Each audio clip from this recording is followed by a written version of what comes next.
अंजलिताई आंबेडकर आगे बढ़ो, अंजलिताई आंबेडकर आगे बढ़ो। ताई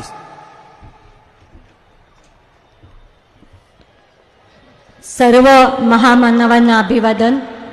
भारतीय बौद्ध महासभेच्या आजच्या धम्मपीठावरती उपस्थित असलेले आजच्या सभेचे अध्यक्ष, भारतीय बौद्ध महासभेचे जिल्हाध्यक्ष पी.जी. वानखेडे साहेब, बाळासाहेब आंबेडकर, तसंच भंते राजाज्योती, आजच्या विचारमंचावरील सर्व फुले शाहू आंबेडकरवादी सहकारी आणि विचारमंचाला अर्थ प्राप्त करून देणारे सर्व समस्त बंधू भगिनींनो,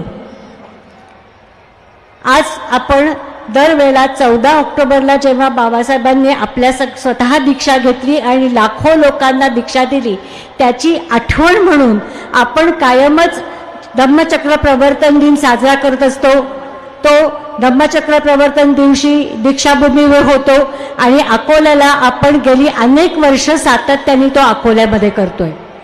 माझ्या दृष्टीने धम्मचक्र प्रवर्तन दिन आणि बाबासाहेबांनी लाखो अनुयायांसह दीक्षा घेणं हा काही केवळ एक धार्मिक घटना नाहीये, तर बाबासाहेबांनी त्यांच्या आयुष्यामध्ये केलेलं अत्यंत महत्त्वाचं सामाजिक आणि राजकीय विधान आहे आणि या विधानाद्वारे त्यांनी इथे विषमतेमध्ये गाडलेल्या माणूस म्हणून जगण्याचा अधिकार नाकारलेला, ज्या माणसांचा, ज्या समूहांचा आत्मविश्वास हरवून घेतलेला होता, अशा सगळ्या समूहांच्या वतीने इथल्या अन्यायकारी विषमतावादी व्यवस्थेला दिलेलं ते आव्हान होतं। इतके वर्ष आम्ही तुमचा अन्याय सहन केला, आता नाही, याच्या पुढे आम्ही तुमचा अन्याय सहन नाही। ज्या व्यवस्थेने मध्ये तुम्ही आम्हाला घालून टाकले, ती व्यवस्था आणि तो धर्मच आम्ही नाकारत आहोत आणि आम्ही आमच्या मुक्तीचा वेगळा मार्ग स्वीकारतोय, हे दाखवणारे ते विधान होतं आणि त्यांनी या भारताला प्रचंड मोठा सांस्कृतिक, धार्मिक आणि सामाजिक धक्का दिलाय, हे आपल्याला माहिती आहे।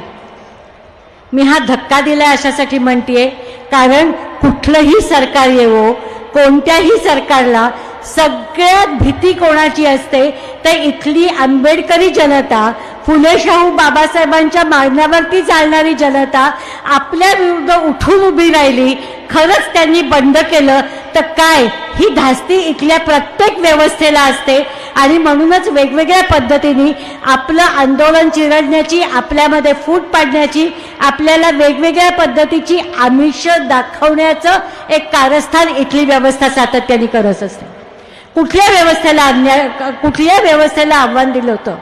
इथल्या अन्यायकारी व्यवस्थेला आव्हान दिलं होतं, इथल्या चातुर्वर्ण व्यवस्थेला आव्हान दिलं होतं, इथलं शिकण्याचा आणि विचार करण्याचाच अधिकार नाकारणाऱ्या इथल्या व्यवस्थेला आव्हान दिलं होतं आणि त्या व्यवस्थेला आव्हान देत देत त्यांनी आपल्याला मुक्तिपंथ दाखवला होता।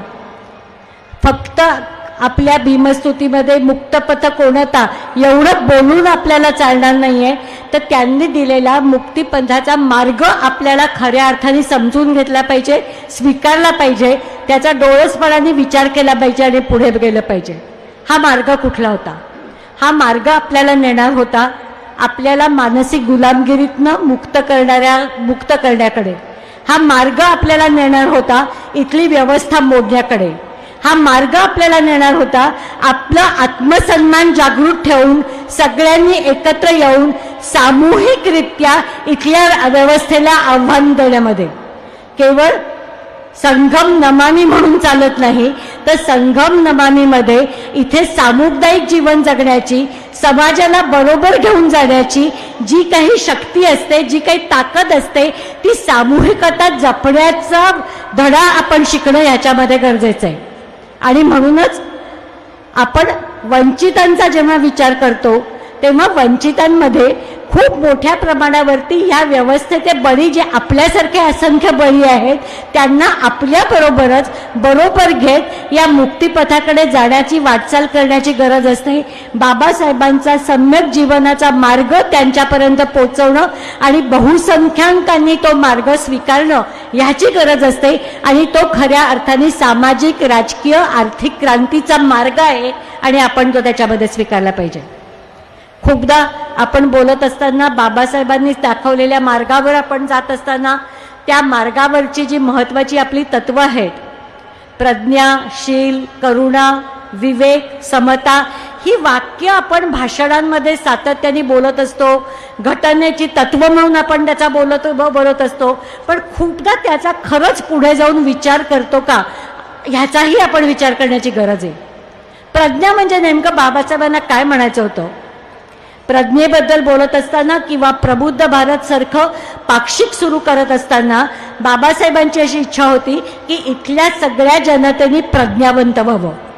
प्रज्ञावंत होणं ह्याचा अर्थ केवळ शैक्षणिक डिग्र्या घेणं, मोठमोठी पदं मिळवणं हा नाहीये, तर परिस्थितीचा सारासार विचार करणं, परिस्थिती समजून घेणं, आपल्यावर होणाऱ्या अन्यायाविषयी डोळस राहणं, समाजामध्ये जे काही बदल घडतायत, आर्थिक बदल जे घडतायत, जे कायदे बदलतायत, जे रोजच्या रोज वेगवेगळे नियम बदलतायत, ते सगळे नियम इथल्या जनतेच्या, वंचित जनतेच्या आयुष्यावर उठणारे कसे आहेत हे जेव्हा आपण समजून घेतो तेव्हा खऱ्या अर्थाने आपण प्रज्ञावंत होण्याचे मार्ग करत असतो. केवळ घोषणा देऊन हे प्रज्ञावंत होणार नाही, तर घडणाऱ्या घटनेकडे आपण डोळसपणे घडलं पाहिजे. आणि औपचारिक शिक्षण हा दिशेने, त्या जाण्याच्या दिशेने जाणारा एक टप्पा आहे, ते अंतिम ध्येय नाही. औपचारिक शिक्षण हा आपला हक्क आहे, कारण औपचारिक शिक्षणातनं, व्यावसायिक शिक्षणातनंच आपण इथली जातीवर आधारित जी काही वर्णरचना आहे, जातीवर आधारित जी काही व्यवसायाची रचना होती ती आत्तापर्यंत संपूर्णपणे मोडून काढली आहे. पण डोळसपणे जगण्यासाठी, डोळसपणे समाजकारण करण्यासाठी, डोळसपणे राजकारण करण्यासाठी त्याच्या पलीकडे सुद्धा जाऊन आज काय घडतंय त्याचा विचार करण्याची गरज आहे.